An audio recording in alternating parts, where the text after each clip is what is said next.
Of the 7th century, in pre-Islamic times, when Europe was deep in its own dark ages, this cube was stuffed with pagan idols and exploited by the privileged few to maintain a social order of hideous brutality. It is the duty of every Muslim to make a pilgrimage to Mecca at least once in a lifetime. In doing so, they follow the example of the man who threw out the idols and cleansed the Kaaba, the man through whom God revealed his great gift, the Quran, which is the foundation of the Muslim faith. The name of this man who changed the face of the world, is Muhammad, messenger of God.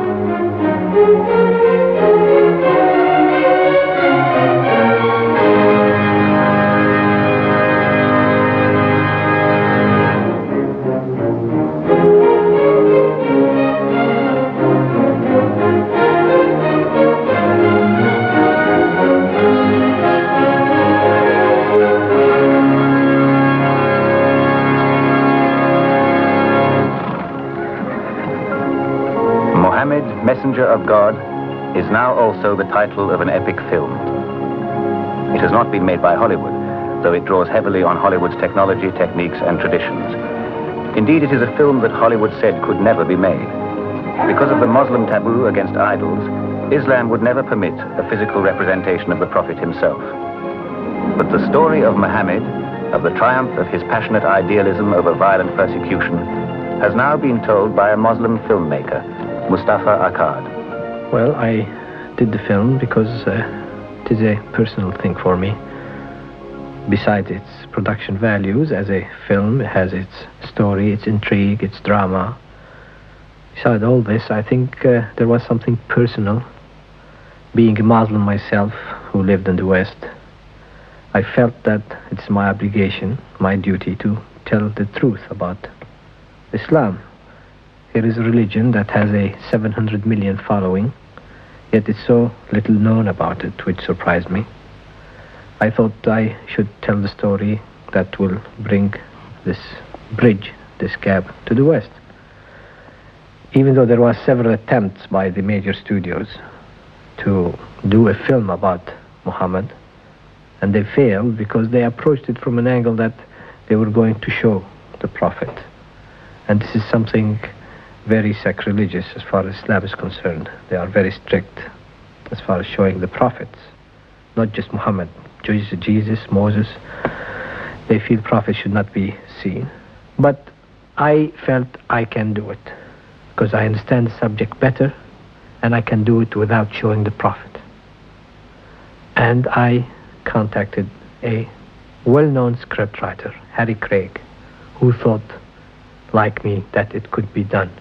My pleasure, my privilege in writing this film was, in fact, that I was writing into and against the ignorance of the world about this religion, about this man, about the Quran, about what Islam is and what it was. Well, this was easy because it's in the nature of the religion of Islam, because Islam was not a new religion. Muhammad, the whole principle is that what God said to Muhammad had been said to prophets before Muhammad, but people had turned away from it. We have a script after 2 years, and we have the approval of the religious authorities, Al-Azhar University in Cairo, who stamped the script. For the rest of the designing, I've had to use my own imagination, which has been much more interesting than having to follow things written in books. With the buildings complete, they had to be furnished and dressed with objets d'art, bric-a-brac, and all the paraphernalia of life in a prosperous trading city of the 7th century. In finding all the props that we needed in this country, we had to search quite a long way. And some of the things we wanted, of course, weren't available here, so quite a lot of the props we've had to manufacture ourselves. We brought some very fine prop makers. It itself had been transformed into a small number of principals' costumes were made in London, and when I budgeted the film, I... خذيه بما شئت يا مولاتي. 15. The presence of Muhammad himself pervades the whole film. but his is a presence the audience is cleverly made to sense without seeing. The leading human character we do see is Hamza, Muhammad's uncle. When he meets unarmed men, Muhammad is a liar. Liar? You don't let him speak. Where's the line? Where's the truth? He's played in English by Anthony Quinn and in Arabic by Abdullah Reif.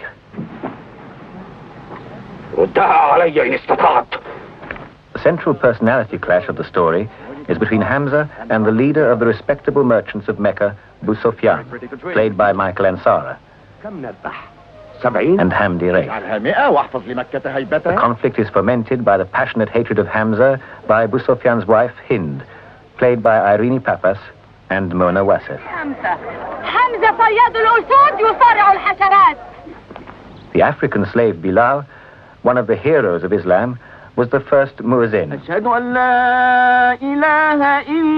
was one of the first disciples of Muhammad and is played by Johnny Secker and Ali Salam.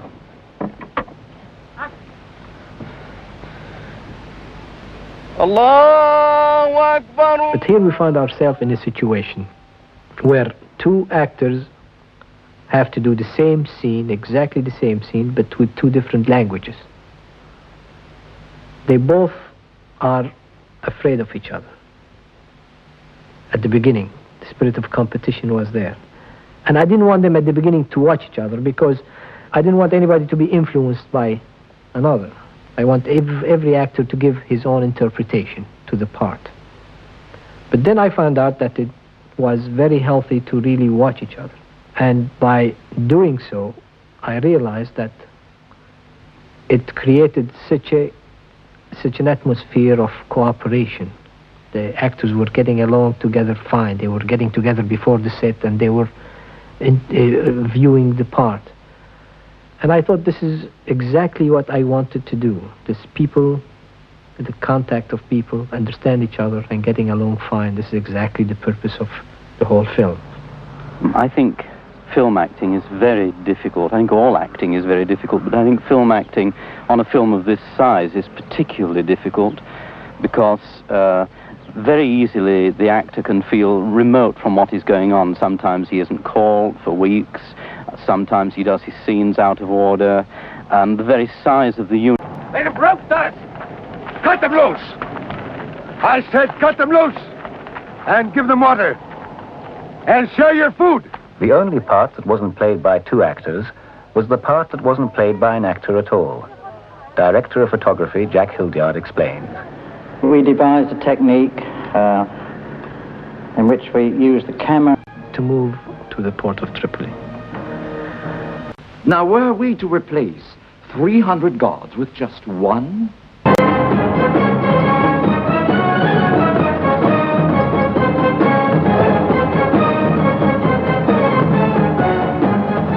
While preparations were being made for mounting the major battles, a much smaller unit penetrated deep into the unchartable and daily shifting dunes. They went to record some of the hazards faced by the first persecuted Muslims, and despite 20th century technology, they faced some of the hazards themselves. When they were driven out of Mecca, a small group of Muslims set out across the desert on foot, heading for Abyssinia. To record the farewell scene. Got to be right, I've got to be quiet, got to do the right thing on the day.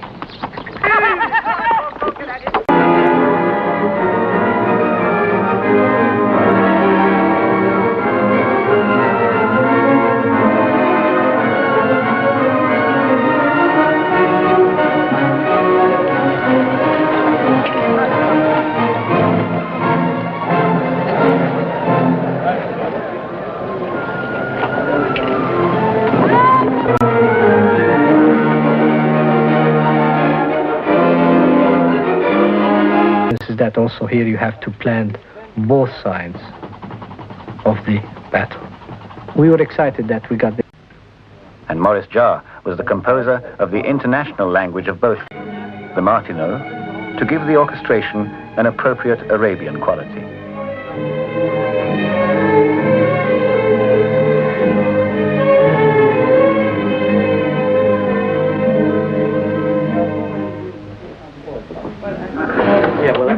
that he has made a film that not only bridges the cultures, but that it does so in a way that will have enormous public appeal in both East and West.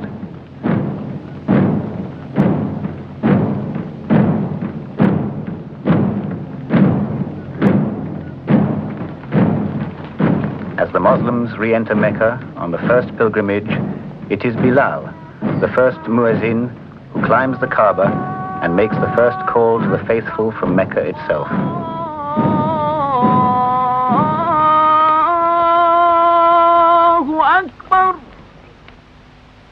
أشهد أن محمدًا رسول الله أشهد أن لا إله إلا الله God is most great. God is most great. I witness that there is no other God but God. I witness that Muhammad is the messenger of God. Come to prayer. Come to good works. Come to prayer. God is most great. أشهد أن محمدًا